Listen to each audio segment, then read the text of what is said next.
বিসমিল্লাহির রহমানির রহিম। প্রিয় সম্মানিত শ্রোতা মণ্ডলী, আমি এখন আপনাদের সামনে পবিত্র মদিনা নগরী প্রবন্ধটি পাঠ করছি।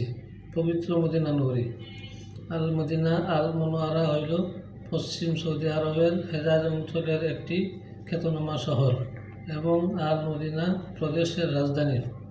মক্কার পরে মুসলমানদের দ্বিতীয় পবিত্র শহর, যেখানে ইসলামের সর্বশেষ ও সর্বশ্রেষ্ঠ নবী ও রাসূল হযরত মুহাম্মদ সাল্লাল্লাহু আলাইহি ওয়াসাল্লামের রওজা শরীফ অবস্থিত।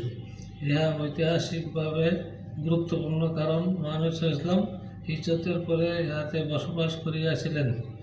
ইসলামের প্রাচীনতম ও ঐতিহাসিক তিনটি মসজিদ এখানে অবস্থিত, যেমন 1 নম্বর মসজিদে নববী, 2 নম্বর কুবা মসজিদ, 3 নম্বর মসজিদে আল কিবলাতাইন, যে মসজিদে মুসলমানদের কিবলা পরিবর্তন হইয়াছিল। রাসূল সাল্লাল্লাহু আলাইহি ওয়াসাল্লাম 622 খ্রিস্টাব্দে তাহার সাহাবী হযরত আবু বকর রাদিয়াল্লাহু আনহুকে নিয়ে পবিত্র মক্কা হইতে মদিনার উদ্দেশ্যে হিজরত করেন।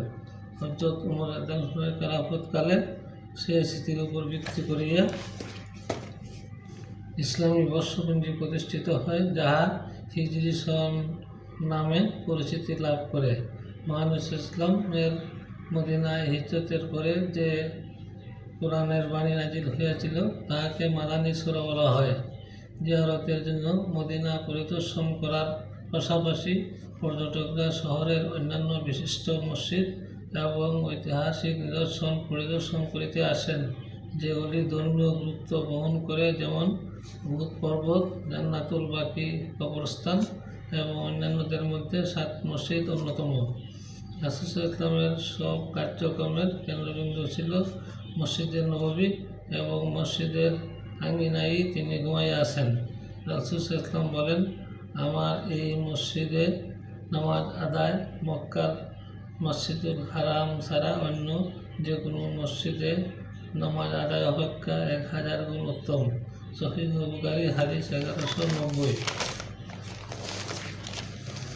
আর এই মসজিদেই রহিয়াছে রওজাতুম মিন রিয়াজিল জান্নাহ, যাহার সম্পর্কে স্বয়ং নবী সাল্লাল্লাহু আলাইহি ওয়াসাল্লাম বলেন, আমার মিম্বার ও ঘরের মাঝখানের অংশটুকু জান্নাতের বাগিচাগুলোর একটি।